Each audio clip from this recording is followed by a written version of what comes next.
நாளிலே நாம் கர்த்தருடைய வார்த்தையை தியானிப்போம். இந்த நாளின் தேவ செய்தி, foundations of a strong spiritual life. உறுதியான ஆவிக்குரிய வாழ்க்கைக்கு அஸ்திபாரங்கள். இந்த தலைப்பின் கீழே 7 சத்தியங்கள். முதலாவது லவ், அன்பு. இரண்டாவது ஃபெய்த், விசுவாசம். மூன்றாவது விஸ்டம், ஞானம். நான்காவது கிரேஸ், கிருபை. ஐந்தாவது ஹோலினஸ், பரிசுத்தம். ஆறாவது வில் ஆஃப் காட், தேவனுடைய சித்தம். ஏழாவது ஹோலி ஸ்பிரிட், பரிசுத்த ஆவியானவர். Foundations of a strong spiritual life, உறுதியான ஆவிக்குரிய வாழ்க்கைக்கு அஸ்திபாரங்கள். வாழ்க்கையிலே அஸ்திபாரங்கள் எவ்வளோ முக்கியம். மழை காலத்தில் அஸ்திபாரம் பலவீனமாக இருந்துச்சுன்னு வைங்க, காற்று புயலாக அடித்தா என்ன செய்யும்? இடிந்து விடும். இந்த அஸ்திபாரம் மிக மிக முக்கியம். அஸ்திபாரம் பலவீனமாக இருந்துச்சுன்னு வைங்க, அது எந்த நேரத்தில் என்ன ஆகும் தெரியாது. அதே போல தான் ஆவிக்குரிய வாழ்க்கை உறுதியாக இருக்க வேண்டும் என்றால் என்ன இருக்கணும்? அஸ்திபாரங்கள். வேதத்திலே அப்படிப்பட்ட அஸ்திபாரங்கள், உறுதியான ஆவிக்குரிய வாழ்க்கைக்கு அஸ்திபாரங்கள். முதலாவது லவ், அன்பு. மத்தேயு 22:35-40. அவர்கள் நியாயசாஸ்திரி ஒருவன் அவரை சோதிக்கும்படி, போதகரே, நியாய பிரமாணத்தில் எந்த கற்பனை பிரதானமானது என்று கேட்டான். சரியா? இவ்வளோ கற்பனை இருக்குது. இத்தனை கற்பனையில் எது பிரதானமானது? எதுக்காக கேட்டான் அவன்? கற்பனை கீழ்ப்படினோன்ற நோக்கத்தோடு கேட்டானா? எதுக்காக கேட்குறான்? அவரை அந்த மாதிரி ஆளுங்க இன்றைக்கி உலகத்தில் இருக்கிறாங்களா? உங்களை எதாவது கேள்வி கேட்டால் உண்மையாக சத்தியம் என்ன தெரிஞ்சுன்ற நோக்கம் இல்லை, அதுலேயும் ஏதாவது ஒரு உள்நோக்கம் இருக்கும். போதகரே, நியாயப்பிரமாணத்தில் எந்த கற்பனை பிரதானமானது? இயேசு அவனை நோக்கி, உன் தேவனாகிய கர்த்தரிடத்தில் உன் முழு இருதயத்தோடு, உன் முழு ஆத்மா, உன் முழு மனதோடும் அன்பு, இது முதலாம் பிரதான கற்பனை. இப்போ உங்களுக்கு பிள்ளைங்க இருக்கிறாங்கல்ல, பிள்ளைங்க மேலே நீங்கள் அன்பு வச்சுருக்கிறீங்களா? வச்சில்லையா? வச்சுருக்கீங்க. சரி. எத்தனை பேர் என் பிள்ளை மேலே நான் உயிரே வச்சுன்னு அந்த மாதிரி ஆளுங்க இருக்கீங்களா? என் பிள்ளை மேலே நான் உயிரே வச்சுன்னு இருக்கிறாங்க அப்படின்றவங்க இருக்கிறீங்களா? இருக்கிறீங்களா? இல்லையா? ஒருத்தர் கூட அந்த மாதிரி இல்லையா? நீங்கள் உயிரே நீங்கள் வச்சுன்னு இருந்தீங்கன்னா அந்த பிள்ளை உங்கள் மேலே அன்பாக இருக்கணும்னு எதிர்பார்ப்பீங்களா? எதிர்பார்க்க மாட்டிங்களா? பிள்ளை உங்களை நேசிக்கணுன்றது உங்களுக்கு முக்கியம் இல்லையா? ஆண்டவர் தேவன் தம்முடைய ஒரே பேரான குமாரனை விசுவாசிக்கிறவன் எவனோ அவன் கெட்டு போகாமல் நித்திய ஜீவன் அடையும்படி அவரை தந்தருளி, இவ்வளவாய் உலகத்தில், இவ்வளவாய், எந்த அளவுக்கு? ஒரே பிள்ளை கொடுக்க, அந்த அளவுக்கு இவ்வளவாய் உலகத்தில் அன்பு கூர்ந்தார். அப்போ நம்ம ஒரு அன்பு கூறுன்னு எதிர்பார்ப்பாரா? எதிர்பார்க்க மாட்டாரா? அதான் கேட்குறாங்க, எது பிரதான கற்பனை அப்படின்னா நிறைய கற்பனை இருக்குது. பிரதானமாய் தேவன் நம்மிடத்தில் என்ன எதிர்பார்க்கிறார்? தேவன் நம்மிடத்தில் என்ன எதிர்பார்க்கிறார்?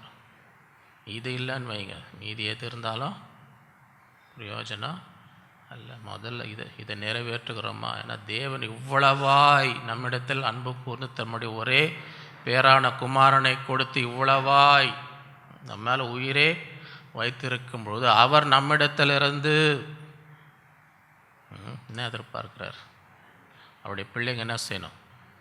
தேவனிடத்தில் அன்பு முழு இருதயத்தோடும், முழு ஆத்மாவோடும், முழு மனதோடும் அன்பு. இதுதான் முதலாம் பிரதான கற்பனை.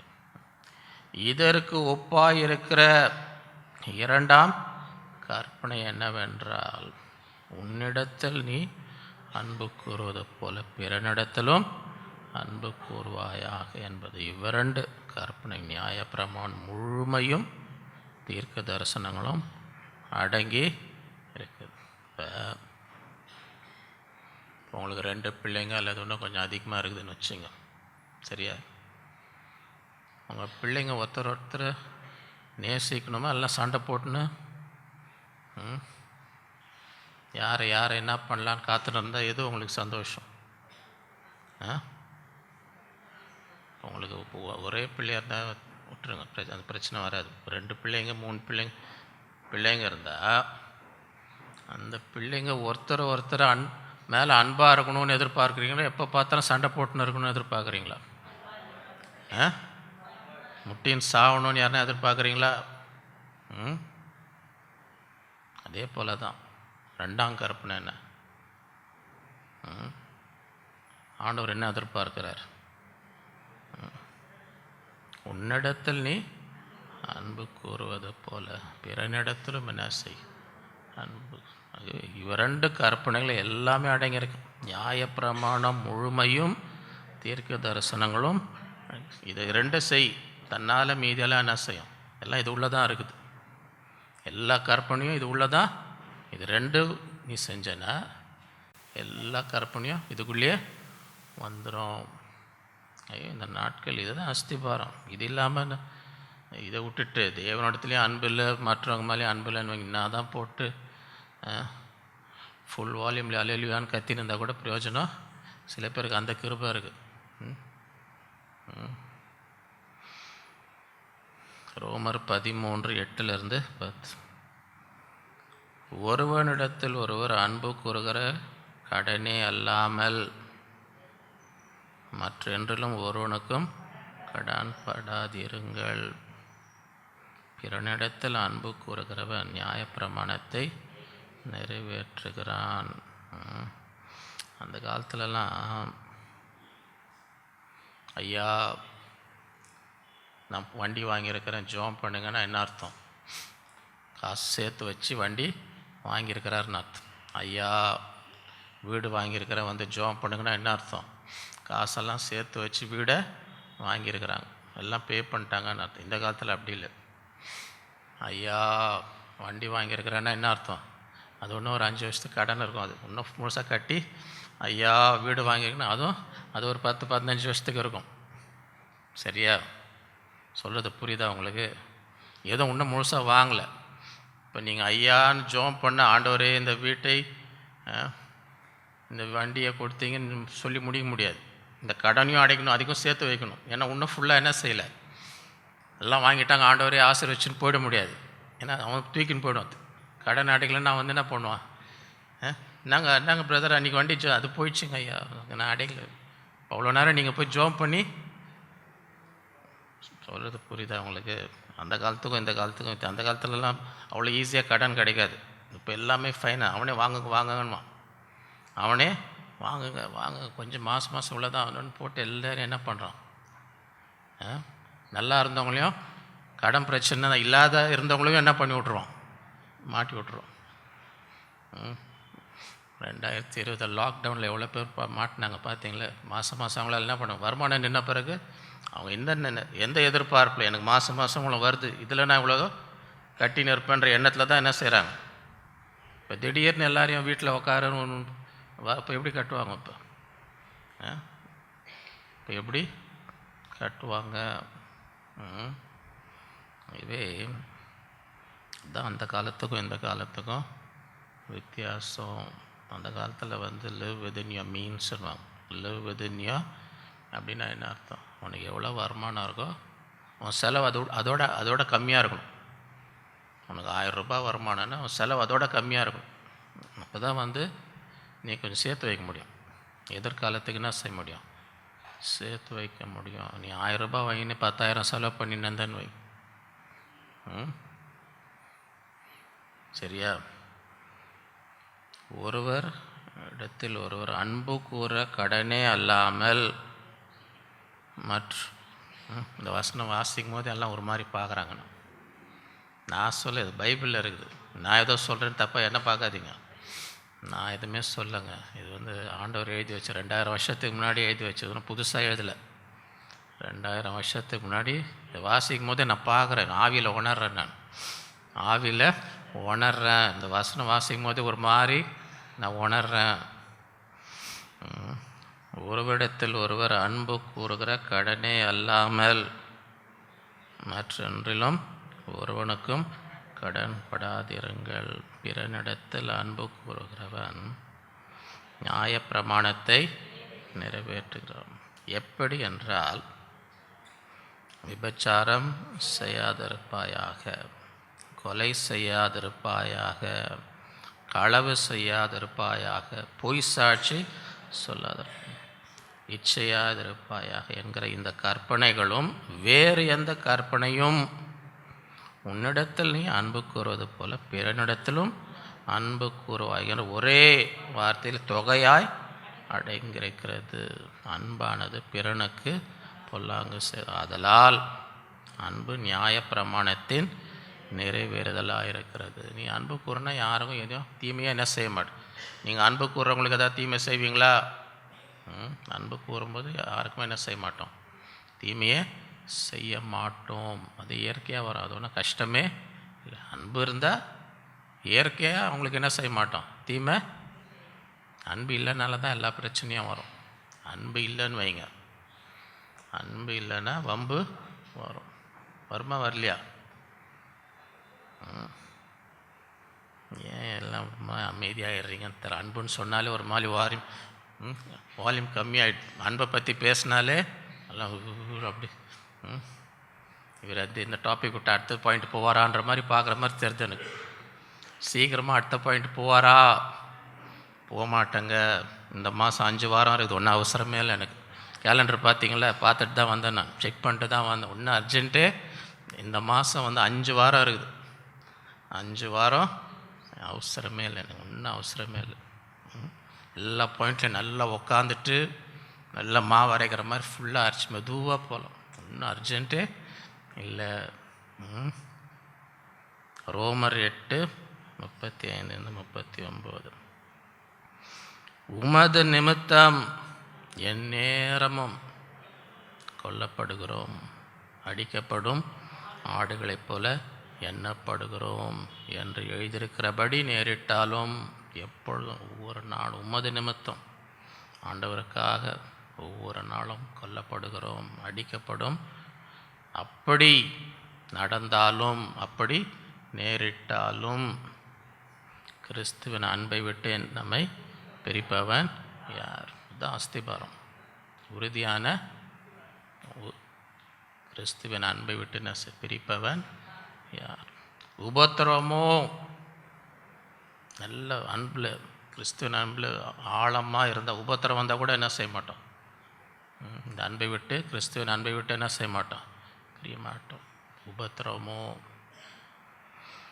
வியாகுலமோ, வியாகுலம், மன வியாகுலம், இவ்வளோ அந்த வியாகுலம் வந்தாலும் இந்த அன்பை விட்டு பிரிய மாட்டோம்.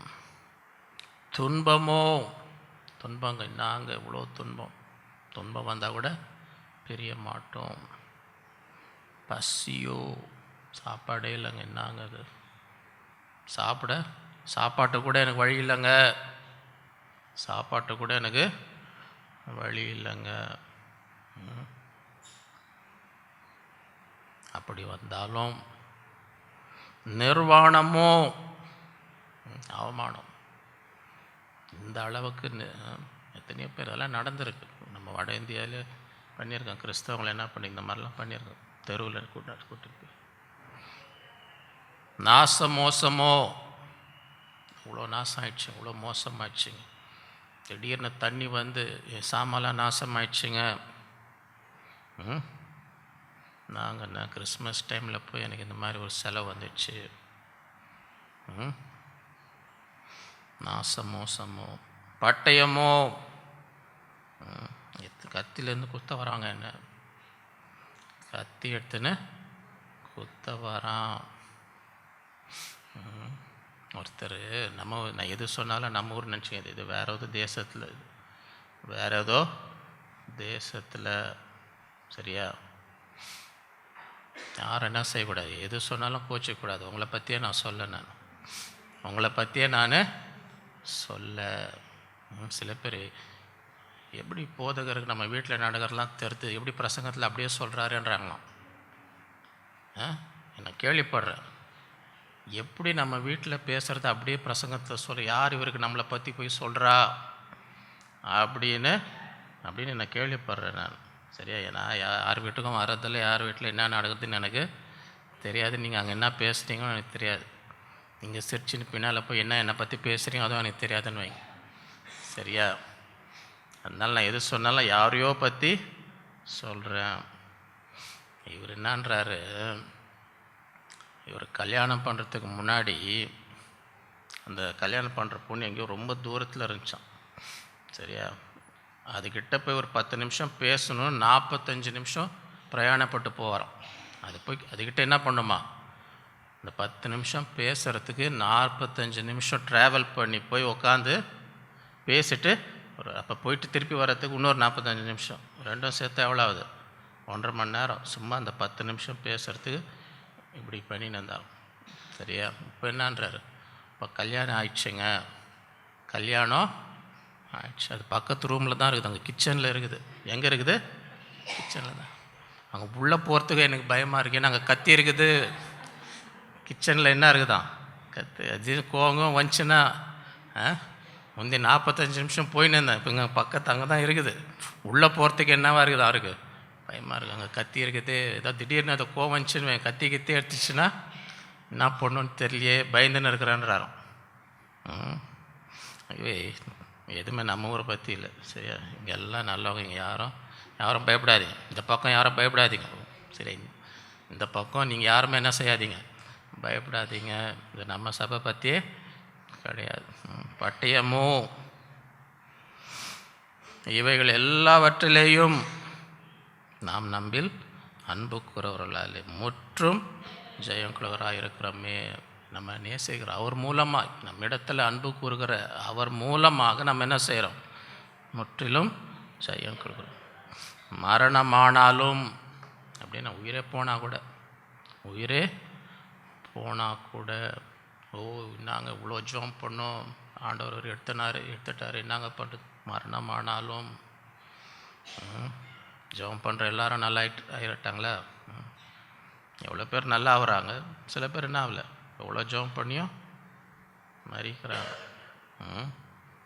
இப்போ எங்கள் அப்பா மறிக்கும்போது கன்வென்ஷன், அது உங்களுக்கு தெரியும், ஆயிரக்கணக்கான மக்கள் எல்லாம் ஜோம் பண்ணியிருந்தாங்க. நம்ம சபை, கிளை சபை எல்லோரும் ஜோம் பண்ணுறாங்க, போராடி.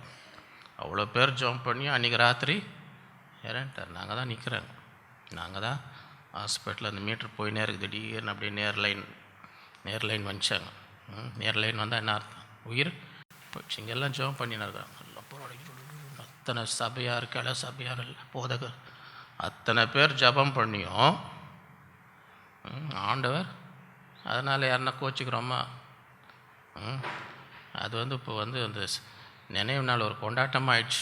நாங்கள் வைக்கிறீங்க 3ஆம் நாள், என்னங்க ஏதோ அது ஒரு செத்த நாள் மாதிரி யாருமே நாங்கள் வைக்கிறீங்க. நான் சும்மா இருந்தால் கூட என்னங்க 3ஆம் தேதி ஐயா எதாவது வைக்கிறாரா, ஐயா என்ன வைக்கிறேன், ஐயா நான் அது ஏதோ திருவிழான்னு இப்போ நினச்சின்னு இருக்கிறாங்களா இல்லையா? அது யாருன்னா அந்த நாளில் துக்கமாக இருக்கிறாங்களா? எல்லாம் ஒரே கொண்டாட்டமாக. இந்த வருஷம் என்ன பண்ணுறீங்க? சும்மா இருக்கிறையோ சும்மா விட மாட்டாங்க. ஐயா என்ன பண்ணுறீங்க, ஃபோன் வரும், அம்மா 3ஆம் தேதி வந்துட்டாங்க, என்னதான் வச்சு இந்த மாதிரி நாங்கள் டிக்கெட் புக் பண்ணுமா அப்படின்னா என்ன அர்த்தம்? மரணமானாலும் உயிரே போனால் கூட இவ்வளோ ஜெபம் பண்ணோமே. அதனால் கிறிஸ்துவின் அன்பை விட்டு என்ன செய்யக்கூடாது, பிரியக்கூடாது. மரணமானாலும் உயிரே போனால் கூட அந்த அன்பை விட்டு பிரியக்கூடாது. ஜீவனானாலும் தேவ அதிகாரங்கள் ஆனாலும் வல்லமை நிகழ்காரியங்கள் ஆனாலும் வருங்காரியங்கள் ஆனாலும் உயர்வானாலும் தாழ்வானாலும் வேறு எந்த தேவனுடைய நம்முடைய கர்த்தராக இயேசு கிறிஸ்து இயேசுல தேவனுடைய அன்பை விட்டு நம்மை பிரிக்க மாட்டாது என்று நிச்சயித்திருக்கிறோம். இதுதான் உறுதியான அஸ்திபை. எது நடந்தாலும் இந்த அன்பை விட்டு என்ன செய்ய மாட்டோம், பிரிய மாட்டோம். 1 கொரிந்தியர் 13 1-13. இது எந்த சபை மாதிரி தெரியுது உங்களுக்கு? இந்த அதிகாரத்தை வாசித்தா எந்த சபை மாதிரி தெரியுது? சிஎஸ்ஐயா, கேத்தலிக்கா, லுத்ரனா, மெத்தடிஸ்டா, பேப்டிஸ்டா, பிரதரனா, அட்வென்ட்டா, எபிஸ்கோபேலியன், அமெரிக்காவில் இருக்கும் எபிஸ்கோபேலியன். நான் மனுஷர் பாஷைகளையும் தூதர் பாஷைகளையும் பேசினாலும் எது வேணால் பேசுங்க. மனுஷர் பாஷையும் பேசுங்க, தூதர் பாஷையும் பேசுங்க, வேணான்னு சொல்ல, வேணான்னு பேசுங்க. பேசினாலும் அன்பு எனக்கு சத்தம் இடுகிற வெண்கலம் போலவும் ஓசை இடுகிற கைத்தாளம் போலவும் இருக்கிறேன். பெந்தகோஸ்து சபையில் வந்து ஒரே அமங்கலம் பண்ணின்னு இருங்க, சத்தம் போட்டுன்னு எல்லாம் பண்ணுங்க. அதெல்லாம் பண்ணாலும் எது இல்லை, அன்பு இல்லைன்னு வைங்க, எல்லாம் வீண். இது எந்த சபைன்னு நினைக்கிறீங்க? நான் தீர்க்க தரிசன வரத்தை உடையவராக இருந்து சகல ரகசியங்களையும் சகல அறிவையும் அறிந்தாலும் மலைகளை பெயர்க்கத்தக்கதாக சகல விசுவாசம் உள்ளவனாக இருந்தாலும் இது எந்த சபை மாதிரி தெரிஞ்சது? அன்பு எனக்கு இராவிட்டால் நான் ஒன்றுமில்லை. இந்த நாட்களில் அஸ்திபாரம் இதெல்லாம் இது பிரயோஜனம், இது இருந்து அன்பு இல்லாமல் இதெல்லாம் இருந்து பிரயோஜனமில்லை. எனக்கு உண்டான யாவற்றையும் நான் அன்னதானம் பண்ணினாலும் என் சரீரத்தை சுட்டரிக்கப்படுவதற்கு கொடுத்தாலும் அன்பு எனக்கு இராவிட்டால் எனக்கு பிரயோஜனம் ஒன்றுமில்லை. நீங்கள் ஏதாவது நன்மை செஞ்ச கூட எந்த நோக்கத்தோடு அன்பு இல்லாமல் கூட உதவி செய்யலாம். பேரும் புகழுக்கும் உதவி செய்யலாம். நாங்கள் அந்த காலத்தில் அந்த கிராமத்துக்கு போய் மொட்டை மாடியில் அன்றைக்கி ராத்திரி எங்கே தூங்குகிறோம்? மொட்டை மாடி. யாருன்னா மொட்டை மாடியில் தூங்கி பழக்கம் இருக்கா? மொட்டை மாடி நம்ம மேலே ரூம்லாம் கிடையாது, திறந்து இருக்கும், வானந்தான் இருக்கும். படுத்துனீன்னா பார்க்கலாம், வானத்தை பார்க்கலாம், நட்சத்திரத்தெல்லாம் பார்க்கலாம். மழை பெய்ஞ்சா இருக்க முடியாது, மழை பெய்யக்கூடாது, மழையில் போய் படுத்துன்னு இருக்க முடியாது. சரியா? மொட்டை மாடியில் படுத்து பழக்கம் இருக்கா இருக்குன்னா? மொட்டை மாடியில் படுத்து பழக்கம் இருக்கா? படுத்துன்னு என்ன பார்க்கலாம்? வானத்தை பார்க்கலாம், நட்சத்திரம். அந்த மாதிரி மொட்டை மாடியில் படுத்துன்னு இருக்கிறோம். சரியா? அங்கே தூங்க ஆரம்பித்தோம். பக்கத்தில் எவனோ ஒருத்தர் ஃபுல் நடுராத்திரி ஸ்பீக்கரை வச்சுக்கணும். நடுராத்திரியில் ஸ்பீக்கர் ஃபுல்லாக சத்தமாக, யாருமே தூங்க முடியாது. நீங்கள் நம்மளே மொட்டை மாடியில் படுத்துன்னு எப்படி நான் கத்தின்னு இருக்கிறேன். நடுராத்திரி 12 மணி ராத்திரி, ஐயோ அண்ணன் வந்து இருக்கிறார், அண்ணன் வருகிறார், அண்ணன் வந்து 25 பைசா நான் கூட தருகிறார், இதோ அண்ணன் வருகிறார், அண்ணன் 50 பைசா நன்கொடை கொடுத்து போகிறார். நீ கொடுக்குற 50 பைசாக்கு அமைதியாக கொடுக்க முடியாதா? கொடுக்குறது 25 பைசா. இதை மைக்கில் வச்சுக்கின்னு நடுராத்தில் ஒருத்தனையும் தூங்க விடுறதில்ல. நாங்கள் உண்மையாக நடந்துச்சாங்க. கத்தினே இருக்கிறான். அவங்க ஒருத்தனும் ஒரு 10,000 தரான் அது கிடையாது, எல்லாம் அந்த சில்லறை தான். ஒருத்தனும் ஒரு ஒழுங்கான கொடுக்குற நன்கொடை ஒன்றும் பெருசாக ஏதோ கொடுத்தானா அது சரி, ஏதோ இவ்வளோ கொடுக்குறானே, கொடுக்குறது 25 பைசா 50 பைசா. இதுக்கு ஒரு மைக்கில் போட்டுன்னு ஒரே நடுராத்திரில், அதுவும் நீ பகலையாவது கத்தின்னு இருக்கலாம், நடுராத்திரி 12 மணி ராத்திரில் கத்தின்னு இந்த மீதி பேர் எப்படி தூங்குறது? இதுவே எல்லாரும் ஒன்றும் அன்பு இல்லாமல் கூட என்ன செய்ய முடியும்? சும்மா பேரும் புகழுக்கும் இதெல்லாம் பிரயோஜனமே இல்லை. இப்போ உங்களுக்கு அன்பு இருக்குதா இல்லையான்னு எப்படி கண்டுபிடிக்க முடியும்? அன்பு இருக்குதா இல்லையா, அதுக்கு தான் இந்த வசனம். இப்போ வர வசனம் வந்து உங்களுக்கு அன்பு இருக்குதா இல்லையா. பாருங்க, என்ன ஒரு அமைதி பாருங்க, என்ன ஒரு அமைதி. வசனம் வந்து பைபிள் என்ன போட்டிருக்கு? வசனம் வந்து கண்ணாடி அப்படின்னு போட்டிருக்கா. இப்போ கண்ணாடி வசனம் இப்போ பெரிய ஒரு கண்ணாடி இருக்கிற மாதிரி பார்த்துக்கோ, காட்டுதவங்க பாருங்கள், நல்லா பாருங்கள். இங்கே ஒரு பெரிய கண்ணாடி, இங்கே பெரிய கண்ணாடி இருக்குன்னு நினச்சிக்கோங்க, அப்படியே காட்டுது. பாருங்கள், நல்லா பாருங்கள், வசனத்தை கண்ணாடியை பாருங்கள். அன்பு இருக்குதான்னு பாருங்கள். அன்பு என்னது? நீடிய அப்படின்னா ரொம்ப நேரம் அமைதியாக இருக்கணும், சும்மா ஒரு 5 நிமிஷம் சாந்தம் கிடையாது. இது நீடிய இருக்குதா. ஒரு காப்பி ஒரு 5 நிமிஷம் லேட் ஆகுதுன்னு வைங்க, காப்பி ஒரு 5 நிமிஷம் லேட் ஆகுதுன்னு வைங்க, நீடிய சாந்தம் அங்கே இருக்குதா. அதுக்கு தான் அந்த என்கேஜ்மெண்ட்லேயும் நான் சொல்கிறது, அதை பார்த்து கற்றுக்கோங்க. மாப்பிள்ளையை பார்த்து கற்றுக்கோப்பா. புடவை மாத்திரன்னு போவாங்க பாருங்க, அதுலேயே நீ கற்றுக்கோ. இதுதான் வரப்போ வாழ்க்கை எப்படி இருக்கும், இதுலேருந்து கற்றுக்கோ. இந்த புடவை மாற்றின்னு வரது எவ்வளோ நேரம் ஆகுதுன்னு பார்.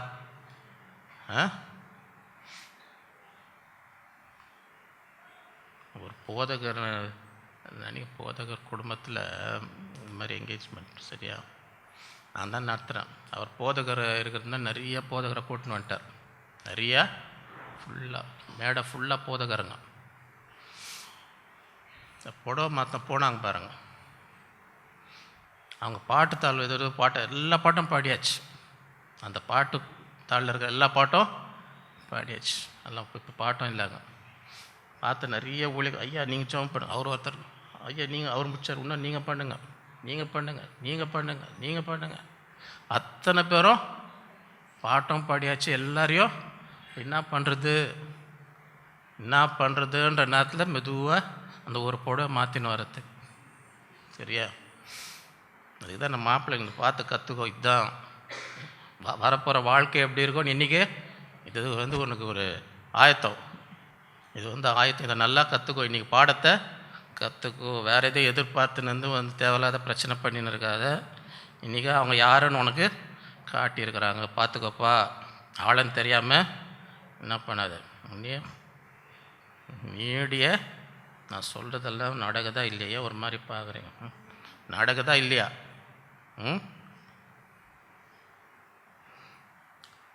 அன்பு நீடிய தயவும் உள்ளது.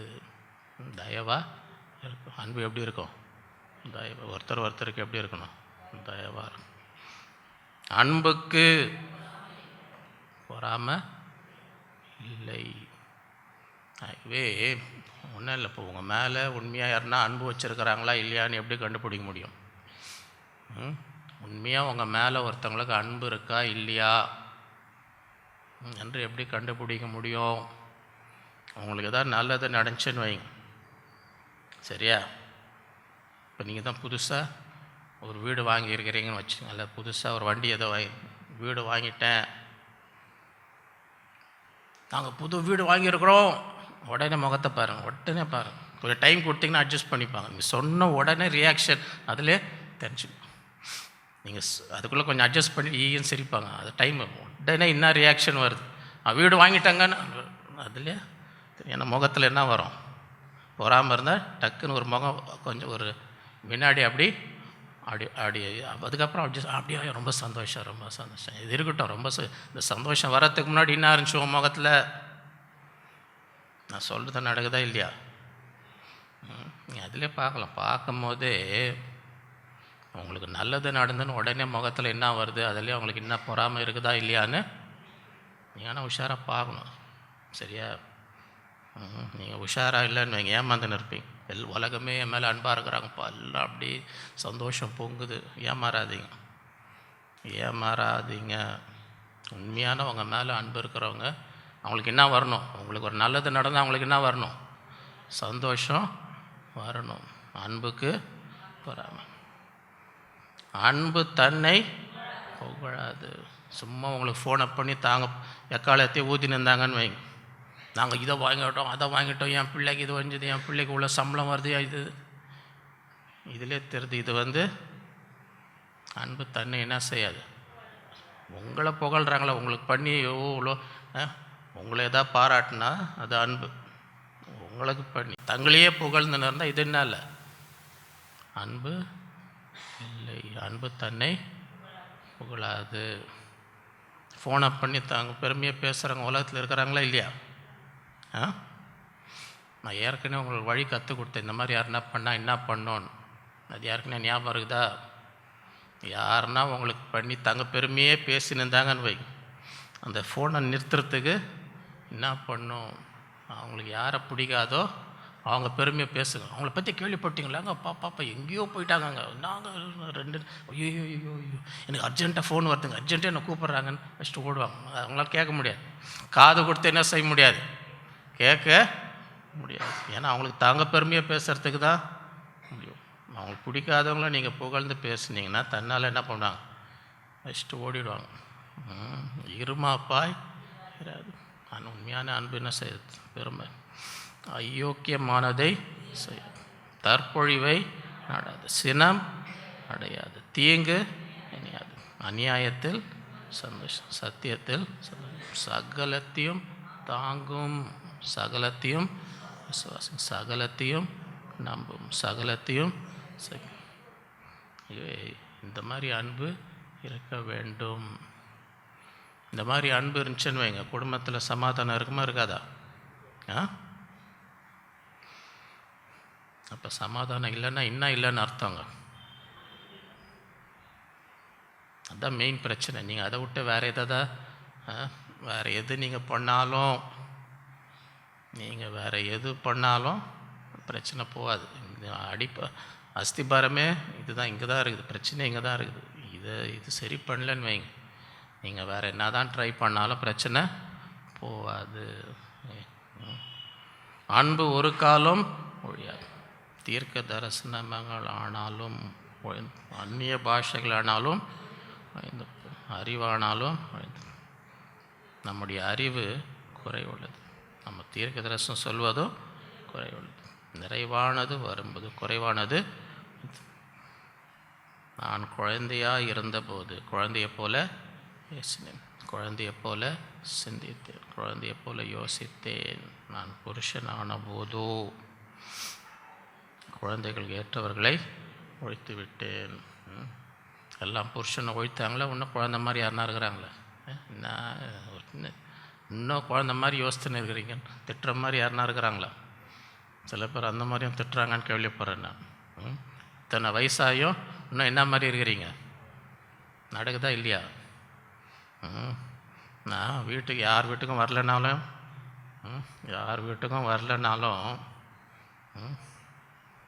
எல்லாம் பைபிளில் இருக்குது. நான் வீட்டுக்கெலாம் வரணும்னு அவசியமே இல்லை, எல்லாம் இங்கேயே இருக்குது. பைபிளை வாசித்தாலே தெரிஞ்சுக்கலாம் இங்கே என்ன நடக்குதுன்னு. இப்பொழுது கண்ணாடியிலே நிழலாட்டமாக பார்க்குறோமா? இன்றைக்கி கண்ணாடியில் பார்த்துன்னு இருக்கிறோமா இல்லையா? நாங்கள் சொல்லியிருந்தா நல்லா தலைவாரின்னு வந்திருப்பேனே, கண்ணாடியில் நீ காட்ட போகிறாங்கன்னு தெரிஞ்சிருந்தா இன்னும் கொஞ்சம் ரெடியாக வந்திருப்பேனே, தெரியாமல் வந்து மாட்டிக்கினேனே. நம்ம ஆரம்பத்தில் கண்ணாடியே காட்டின்னு இருக்கிறாங்க. இப்பொழுது கண்ணாடியிலே நிழலாட்டமாய் பாருங்கள், அப்பொழுது முகமுகமாய் பாருங்கள். இப்பொழுது நான் குறைந்த அறிவுள்ளவன், அப்பொழுது நான் அறியப்பட்டிருக்கிறபடியே இப்பொழுது விசுவாசம், நம்பிக்கை, அன்பு, இம்மூன்றும் இவைகளில் அன்பே. என்னதான் விசுவாசம் இருந்து என்னதான் நம்பிக்கை இருந்தால் அன்பு இல்லைன்னா இதுதான் பெருசு. இந்த நாட்களிலே அஸ்திபாரம் அன்பு, இரண்டாவது ஃபெய்த் விசுவாசம். மார்க் 9:23 இயேசு அவனை நோக்கி, நீ விசுவாசிக்க கூடுமானால் ஆகும், விசுவாசிக்கிறவனுக்கு எல்லாம் கூடும். யாரை பார்த்து சொல்கிறார்? ஒருத்தர் அவருடைய மகனுக்கு அசுத்தாவி என்ன பண்ணுது? சிறு வயதுலேருந்து அலக்களி, திடீர்னு போய் தண்ணியில் தூக்கி போடு, அக்கினியில் போடு. போயிட்டு வேலைக்கு போயிட்டு வந்தால் பையன் உயிரோடு இருப்பானா? எப்படி இருக்கும்னு நினச்சி பாருங்க. எப்போவுமே உங்கள் பிள்ளைக்கு என்ன ஆகும்ன்ற பயம் இருந்துனே இருந்துச்சுன்னு. ஒழுங்காக போய் வேலை செய்ய முடியுமா அவங்களால? ஐயோ என்ன பண்ணுறான் அவன், இதை போய் பண்ணிட்டானா? அசுத்தாவி பிடிச்சி தள்ளுது அவனை.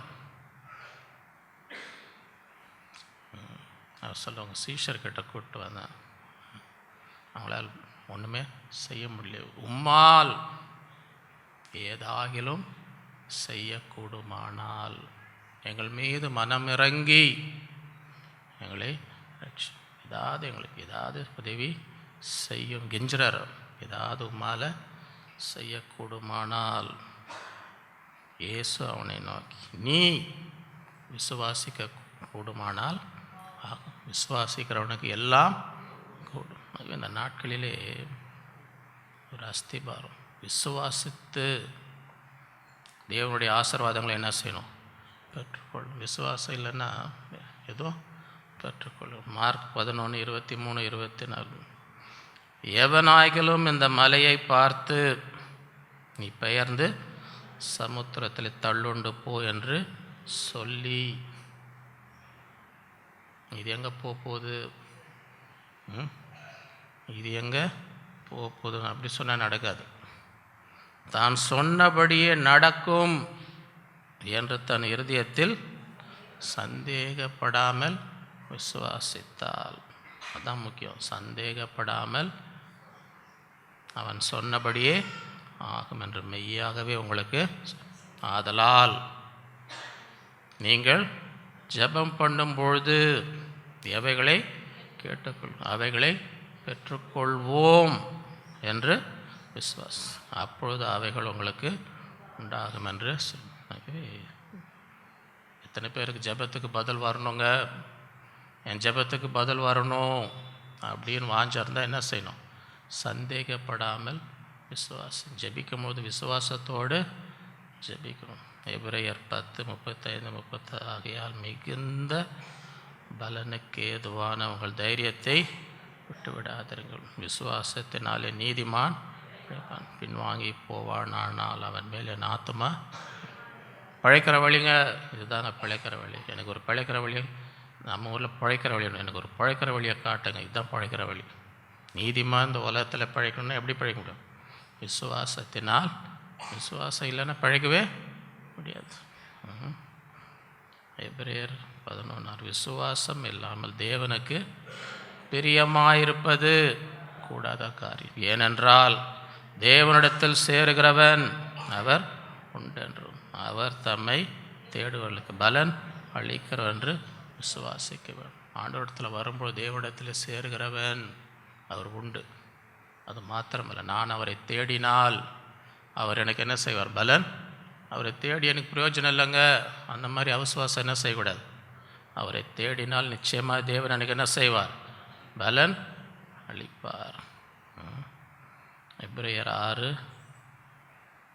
உங்களுக்கு நம்பிக்கையின் பூரண நிச்சயம் உண்டாகும்படி நீங்கள் யாவரும் முடிவு பருந்தும் அப்படியே ஜாக்கிரதை காண்பிக்க வேண்டும் என்று ஆசையாய் தொடுகிறேன். முந்தின வசனம் நீங்கள் அசதியாயிராமல் வாக்கு தத்தங்களை விசுவாசத்தினாலும் நீடிய ஒருமையினாலும் சுதந்திரவர்களை என்ன செய்யுங்க? பின்பற்றுங்கள். ரோமர் 4:18-20 உன் சந்ததி இவ்வளவா இருக்கும் என்று சொல்லப்பட்டபடியே தான் அநேக ஜாதிகளுக்கு தகப்பனாவதை நம்புவதற்கு ஏதுவில்லாதிருந்தும் அதை நம்பிக்கையோடு விசுவாசித்து ஆண்டவர் சொல்கிறாருப்பா, நீ அநேக ஜாதிகளுக்கு தகப்பன் ஆகுவாய். இன்னும் ஒரு பிள்ளை கூட பிறக்கல, வயசு 100 ஆயிடுச்சு, இன்னாது இது நம்ப மாதிரியே தெரியலையே. நம்புவதற்கு ஏதுவில்லாதிருந்தும் அதை நம்பிக்கையோடு அவன் விசுவாசத்திலே பலவீனமாக இருக்கவில்லை. அவன் ஏறக்குறைய 100 வயது உள்ளவனாக இருக்கும்பொழுது தன் சரீரம் செத்துப்படும், சாரலுடைய கர்ப்பம் செத்து போனதையும் எண்ணாது இருந்தான். அதை யோசனை இல்லை, அதுக்கு பதிலாக என்ன செஞ்சான்? தேவனுடைய வாக்குத்தத்தத்தை குறித்து அவன் அவிசுவாசமாய் சந்தேகப்படாமல் தேவன் வாக்குத்தத்தம் பண்ணினதை நிறைவேற்ற வல்லவராய் இருக்கிறார் என்று முழு நிச்சயமாய் நம்பி தேவனை மகிமைப்படுத்தி விசுவாசத்தில் வல்லவனானான். ஆகவே சூழ்நிலையை பார்த்து சோர்ந்து தேவன் சொன்னால் செய்வார், அது என்னவா எப்படி இருந்தாலும் அவர் செய்வார். யாக்கோபு 1:6-7 ஆனாலும் அவன் எவ்வளவாகிலும் சந்தேகப்படாமல் விசுவாசத்தோடு கேட்க கடகிறவன். சந்தேகப்படுகிறவன் காற்றினால் அடிபட்டு அலைகிற கடலின் அலைக்கு ஒப்பாக இருக்கிறான். அப்படிப்பட்ட மனுஷன் தான் கர்த்தரிடத்தில் எதையாகிலும் பேர நினையாதிருப்பான். முந்தின வசனம் பார்த்தீங்கன்னா, ஒருவன் ஞானத்தில் குறைவுள்ள யாவருக்கும் சம்பூர்ணமாய் கொடுக்கிற ஒருவரையும் கடிந்து அவர் தேவனிடத்தில் கேட்டு அப்போது அவனுக்கு கொடுக்கப்படும். அதுக்கப்புறம் தான் இது, அதுக்கப்புறம் தான் ஆனாலும் இவர் யாருக்கும் சம்பூர்ணமாக கொடுக்கிறவர், ஒருவரையும் கடிந்து கொள்ளாதவர், அவர் கேட்டால் கொடுப்பார். ஆனாலும் எப்படி கேட்கணும்? எவ்வளவாகிலும் விசுவாசத்தோடு கேட்கணும். சந்தேகப்படுகிறவன் காற்றின் அடிக்கப்படாலின் கலைக்கும். அப்படிப்பட்ட மனுஷன் தான் கர்த்தரிடத்தில் எதையாகிலும் பெறலாம் என்று அப்படின்னா அதை நினச்சி கூட பார்க்காது. ஏதாவது கிடைக்கும்னு நினச்சி கூட பார்க்காத. ஒன்று உனக்கு என்ன செய்யாது? கிடைக்காது. எனக்கு வேணும்னா கிடைக்கணும்னா எப்படி கேட்கணும்? சந்தேகப்படாமல் விசுவாசம். ஆகவே நம்ம உறுதியான ஆவிக்குரிய வாழ்க்கைக்கு விசுவாசம் இருக்கணும். எபேசியர் 6:16 பொல்லாங்கன் எய்யும் அக்னி ஆஸ்திரங்கள் எல்லாம் 1-2 இல்லை. அக்னி ஆஸ்திரம்னா அப்படி எரிஞ்சுன்னு வருது, அவங்கள அழிக்கணும், அவங்கள அழிக்கணும், அப்படி நெருப்பு பத்தின்னு வருது. பொல்லாங்க பிசாஸ் வருது. பொல்லாங்கனேயும் அக்னி ஆஸ்திரங்களை எல்லாம் என்ன செய்யலாம்? அவித்து போடத்தக்கதாக. ஒன்றும் இல்லாமல் சில ரவுடிங்க அவங்க பேசுகிற பாஷை தெரியுமா அவங்களுக்கு? ரவுடிங்க பேசுகிற பாஷை தெரியுமா அவங்களுக்கு? எவனா ஒருத்தர் ரொம்ப இதாக கெலாட்டா பண்ணின்னு எதாவது மிரட்டின்னு இருந்தான்னு வைங்க, டேய் அவன் என்ன ஏதோ ரொம்ப கேப்பு, அவனை போய் கொஞ்சம் ஆஃப் பண்ணிட்டு வாப்பா, அவனை போய் ஆஃப் பண்ணிட்டு வான்னு சொல்லுவோம். கேள்விப்பட்டிருக்கீங்களா? ரவுடிங்க சொல்லி அனுப்போ, நான் அவன் ரொம்ப ஓவராக போயின்னு இருக்கிறான், போய் சும்மா அவனை ஆஃப் பண்ணிட்டு வான்னு அவன் போவான். என்னப்பா நீ என்ன ரொம்ப இதை பேசுகிறியாமே, உன் அடுத்த வாட்டி வாயை திறந்தனா என்ன நடக்கும்னு சொல்லிட்டு வர சொன்னார். அப்படியாப்பா அப்படி வேணாம் சார், நீ போய்ட்டு வாப்பா. ஆனாம்ப்பா எனக்கு எதுக்குப்பா சொல்லுவான். போய் அவனை ஆஃப் பண்ணிட்டு வா, அவன் என்ன ஓவராக போயின்னு இருக்கிறான். அது வரைக்கும் அவன் பெரிய வீராப்பா பேசின்னு இருப்பான். இங்கேருந்து வருவாங்க, யாருப்பா அமிச்சா, என்ன எதுக்கு நீ ரொம்ப ஓவராக பேசுகிறேன்னு சொல்லிட்டு வர சொன்ன. அடுத்தது என்ன நடக்கும்? இன்னொரு வாட்டி அவன் வாயை திறந்தனா என்ன நடக்கும்னு சொல்லிட்டு வர சொன்னார். இது இருட்டப்பா என்ன விட்டுருப்பா, என்னப்பா அது போ. அதுக்கப்புறம் அங்கே சத்தமே நடக்குதா இல்லையா? ஒரு போதகர் என்கிட்ட சொல்கிறார், நான் பயங்கரமான ரவுடியாக இருந்தேன், எனக்கு பேரை சொல்லாலே எல்லாம் பயப்படுவாங்கன்னார். அவரை பார்த்தா எலும்பும் தோலுமா, என்ன ஏன் உங்களை பார்த்தா ஒன்றும் ரவுடி மாதிரியே தெரியலையேங்க, நீங்கள் எலும்பு தோல் மாதிரி இருக்கிறீங்களே, உங்கள் பேரை பார்த்தாலே சொன்னாலே எல்லாம் பயப்படுவாங்கன்னாரு. அவர் என்கிட்ட என்னான்றாரு, பெரிய ரவுடியாக இருக்கிறதுக்கு பெரிய உடம்பு அவசியம் இல்லை, நெஞ்சு தைரியம் தான் இருக்கணும். என்ன இருக்கணுமா ரவுடியாக இருக்கிறதுக்கு? நெஞ்சு தைரியமா அப்படின்னு சொல்லி, நெஞ்சு தைரியம் தான் அவன் பயப்படுவான். சரிங்க, எனக்கு தெரியும், நீங்கள் சொல்கிறீங்க கேட்டுக்கிறேன், நீங்கள் சொல்கிறீங்க. நான் அவர் எலும்புத்தோல் மாதிரி இருந்தேன்னு அவர் பேரை சொன்னாலே பயப்படுவாங்க, பயங்கர ரவுடிப்பா நான் பேரை சொன்னாலே பார்த்த ஒன்றுமே தெரில, பார்த்த பயம் எனக்கு, நான் பக்கத்தில் தான் உட்காந்து ஒரு பார்த்த ஒன்றும் பயமே தெரில எனக்கு. சரியா? அவருக்கு என்னவா அந்த நெஞ்சு தைரியத்தில் பயப்படுவானுங்க. இதுவே ஒரு போதகரை முன்னாடியே சொன்னேன், அந்த ஃபுல்லாக அந்த வெள்ளை ஜிப்பா போட்டுன்னு இருப்பாங்க பெந்தகோஸ்து. அவர் முந்தி பயங்கரமான ரவுடியாக இருந்திருக்கிறார் போல். சரியா? இப்போ அவர் போதகர் அந்த வெள்ளை ஜிப்பா வேஷ்டி போட்டு ரோட்டில் போனால் ஒருத்தர் தேவையில்லாமல் அவர்கிட்ட ஏதோ இது தொந்தரவு கொடுக்குறானு, ஏதோ அவர் ஏதோ பேசின்னு, ஏதோ அவனுக்கு தெரியாது இவர் முன்னாடி பயங்கரமான ரவுடியாக இருந்தவர்னு. சரியா? இவர் முன்னாடி பயங்கரமான ரவுடியாக இருந்தார்னு அவனுக்கு தெரியாது. சும்மா போகிறவரை அவன் ரொம்ப ஒரு மாதிரி ஏதோ பண்ணின்னு இருந்தானோ. அப்படியாப்பா திடீர்னு அந்த வேட்டி அப்படி தூக்கி கட்டினாராம் பாரு, சும்மா அடி நொறுக்கி தள்ளிட்டார் அவனை. அடி வேட்டி அப்படி தூக்கி வேட்டியை தூக்கி அப்படி கட்டிட்டு போட்ட அடி அவன் மிரண்டி, இது என்ன பயங்கரமான ஜிப்பாவாக இருக்குதுன்னு. அடுத்த வாட்டி ஒரு வெள்ளை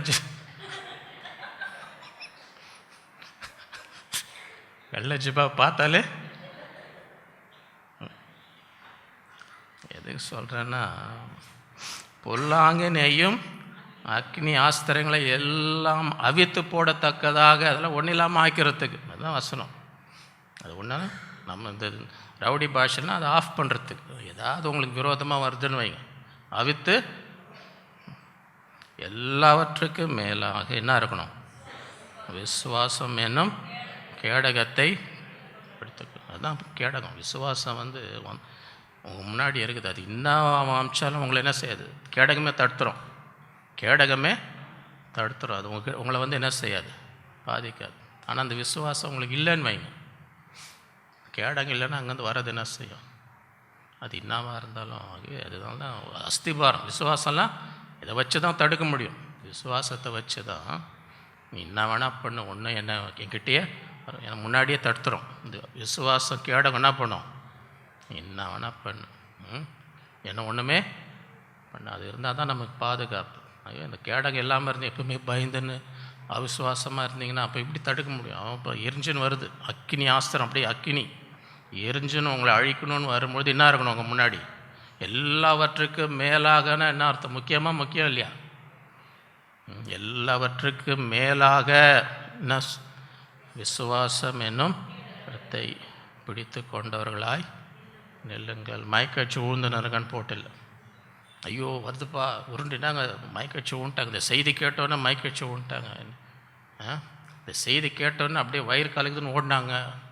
இந்த செய்தி கேட்டோன்னு அப்படியே தலை சுற்றுச்சுங்க. இப்படிலாம் என்ன செய்யக்கூடாது. வரும்பொழுது எப்படி இருக்கணும், பொல்லாங்க நெய்யும் அந்த உங்களை பார்த்து வருது, அது வரும்பொழுது எப்படி இருக்கணும், விசுவாசம் என்னும் கேடகத்தை பிடித்து கொண்டவர்களாய் நெல்லுங்கள். ஐயோ இந்த நாட்களிலே அப்படிப்பட்டவர்களாய் இருக்க வேண்டும். இதை தொடர்ந்து வரும் வாரங்களில் கர்த்தருக்கு சுத்தமால் உறுதியான ஆவிக்குரிய வாழ்க்கைக்கு உறுதியான அஸ்திபாரங்கள் என்ற தலைப்பிலே நாம் தொடர்ந்து தியானம். ஏன்னா அஸ்திபாரம் மிக முக்கியம். அஸ்திபாரம் அவசரமாக என்ன செய்யக்கூடாது, போகக்கூடாது. பொறுமையாக அது அப்போ தான் அந்த அஸ்திபாரம் நிற்கும். அவசரப்பட்ட பில்டிங் கட்டுற அவசரத்தில் அஸ்திபாரம் போட்டு போனான்னா நிற்குமா, அது நிற்கணுங்க. மழை பெஞ்சு புயல் அடித்தாலும் அந்த நிற்கணுன்னா அஸ்திபாரம் எப்படி இருக்கணும். இந்த நாட்களில் இந்த வசனங்கள்லாம் திரும்பி போய் வாசிக்கணும். இந்த வாரம் முழுது அதை தியானிக்கணும். ஆண்டவரே இந்த வசனம் எல்லாமே என் வாழ்க்கையில் இந்த இந்த அன்பு இருதயத்தில் இருக்கணும், இந்த விசுவாசம் எனக்குள்ளே இருக்கணும்.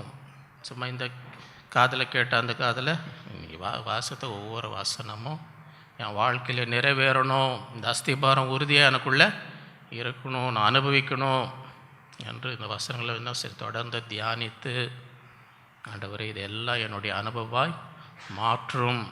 ஒவ்வொரு காரியத்தையும் நான் என்ன செய்யணும், என் வாழ்க்கையில் இதை அனுபவிக்கணும். இந்த அஸ்திபாரம் எனக்குள்ளே காணப்பட வேண்டும் என்று இந்த நாட்களிலே நாம் ஆண்டவரிடத்திலே கேட்க வேண்டும். நாம் ஜெபிப்போம். அன்புள்ள ஆண்டவரே, உம்மை துதிக்கிறோம், உம்மை ஸ்தோத்தரிக்கிறோம். இந்த நாளிலே உம்முடைய பிள்ளைகளாய் கூடி உம்மை ஆராதித்து எங்களுடைய இருதயத்தை ஊற்றி ஜெபிக்கும்படி எங்களுடைய பாரங்களை பாதத்திலே வைக்கும்படி தந்த கிருபைக்காக ஸ்தோத்திரிக்கிறோம். இந்த நாளிலும் எங்களோடு பேசின ஒரு வார்த்தைக்காக ஸ்தோத்திரிக்கிறோம். எங்களுடைய ஆவிக்குரிய வாழ்க்கை உறுதியான அஸ்திபாரங்களோடு காணப்படும்படி இந்த நாட்களிலே எங்களோடு நீர் இடைப்பட்ட தயவுக்காக ஸ்தோத்திரிக்கிறோம். உண்மையான ஒரு அன்பிலே வேறொன்று இருக்கும்படி முழு இருதயத்தோடு, முழு ஆத்மாவோடு, முழு பலத்தோடு உண்மையில் எங்களை அன்பு கூறுவது போல பிறரையும் அன்பு கூறும்படி, கிறிஸ்துவின் அன்பை விட்டு என்னை பிரிப்பவன் யார்? கிறிஸ்துவின் அன்பை விட்டு எங்களை பிரிக்க மாட்டாது என்று நிச்சயித்திருக்கிறேன். எப்படிப்பட்ட சூழ்நிலை வழியாக கடந்து சென்றாலும் அந்த அன்பிலே வேறொன்று இருக்கும்படி இந்த நாட்களை கிருபை தருவீராக. இந்த நாட்களே எப்படிப்பட்ட காரியங்கள் இருந்தாலும் அன்பு இராவிட்டால் அது ஒன்றுமில்லை என்ற உணர்வோடு நம்முடைய அன்பு எப்படிப்பட்டது, எப்படிப்பட்ட குணங்கள் எங்கள் இருதயத்தில் காணப்பட வேண்டும் என்று பேசின ஒவ்வொரு வார்த்தை இந்த நாளிலே ஒவ்வொருடைய இருதயத்தில் கிரியை செய்யும்படி 30 100 நிறைவேற்றும்படி கிருபை தருவீராக. விசுவாசத்திலே உறுதியாக, விசுவாசத்தினாலே நீதிமான் பிழைப்பான். இந்த நாட்களிலே ஒவ்வொரு காரியத்திலும் ஜெபத்தில் எதை கேட்டாலும் பெற்றுக்கொள்வோம் என்று விசுவாசி, அப்போது பெற்றுக்கொள்வீர். விசுவாசம் இல்லாமல் தேவனுக்கு பிரியமாயிருப்பது கூடாதாக. தேவனிடத்தில் சேருகிறவன் அவர் உண்டு என்றும் அவரை தேடுவோருக்கு பலன் அளிக்கிறவர் என்று விசுவாசிக்க இந்த நாட்களில் அப்படிப்பட்டவர்களாக ஒவ்வொரு காரியத்திலே விசுவாசத்தினாலே ஒவ்வொரு ஆசீர்வாதத்தையும் வாக்குத்தத்தத்தையும் விசுவாசத்திலே உம்மிடத்திலிருந்து பெற்றுக்கொள்ளும்படி, சுதந்தரிக்கும்படி கிருபை தருவீராக. விசேஷமாக எப்படிப்பட்ட சத்ருவின் தாக்குதல்கள் உங்களுக்கு விரோதமாக எழும்பின இந்த நாட்களில் விசுவாசம் என்னும் கேடகத்தை எல்லாவற்றுக்கும் மேலாக பொல்லாங்கனையும் அக்னி அஸ்திரங்களை எல்லாம் அவித்து போடத்தக்கதாக விசுவாசம் என்னும் கேடகத்தை பிடித்து கொள்ளுங்கள். இந்த நாட்களில் அப்படிப்பட்டவர்களாக விசுவாச கேடகத்தோடு ஒவ்வொரு நாளும் ஒவ்வொருவரும் இந்த நாட்களில் நிற்கும்படி எல்லா பிசாசின் சத்ருவின் கிரைகளை ஒன்றுமில்லாமல் ஆக்கி போடும்படி, தேவனுடைய பாதுகாப்புக்குள்ளே வாழும்படி அப்படிப்பட்ட ஒரு விசுவாசத்தை இந்த நாட்களில் ஒவ்வொருவருக்கும் கட்டளையிட வேண்டாமா சொல்லி தொடர்ந்து எங்களை உணர்த்து எங்களோட பேசும் ஆழமான அஸ்திபாரமுடையவர்களாக வாழும்படி கிருபை தருவீராக. இந்த நாளில் வந்து ஒவ்வொருவரையும் ஆசீர்வதிப்பீராக. இந்த மாதம் ஒவ்வொருவருக்கும், ஒவ்வொரு குடும்பத்துக்கும் நன்மை நிறைந்த மாதமாக கட்டளையிடும். இந்த மாதத்தில் எதிர்பார்க்கிற எல்லா ஆசீர்வாதங்களையும் பெற்றுக்கொள்ளும்படி செய்யும். தன் சொந்த குமாரன் என்று பாராமல் அவரே ஒப்பு கொடுத்தவர் அவரோடு கூட மற்ற எல்லாவற்றையும் அருளாதிருப்பது எப்படி? இந்த மாதம் பிள்ளைகள் தேவை எல்லாவற்றையும் சந்தியும், குறைவெல்லாம் நிறைவாக்கும், நல்ல சுகம்பலம் தாரும், தீமைக்கு விலைக்கு காத்து குடும்பத்திலே சமாதானம் சந்தோஷத்தை தார். கரத்தில் ஒப்பு கொடுக்கிறோம். எல்லா துதிக்க நமக்கே செலுத்துகிறோம். இயேசுவின் மூலம் பிதாவே. நம்முடைய கர்த்தராகிய இயேசு கிறிஸ்துவின் கிருபையும் பிதாவாகிய தேவனுடைய அன்பும் பரிசுத்த ஆவியின் அந்யோன்ய ஐக்கியமும் நம் அனைவரோடும் என்றும் என்றும் சதா காலம் இருப்பதாக. ஆமென். என் ஆத்மாவே கர்த்தரை என் முழு உலகமே அவருடைய பரிசுத்த நாமத்தை ஸ்துதி. என் ஆத்மாவே கர்த்தரை அவர் செய்த சகல உபகாரங்களையும் மறவாதே. ஹல்லேலூயா. கர்த்தர் உங்களை ஒரே மழைவில்லாமல் ஆசீர்வதிப்பாராக.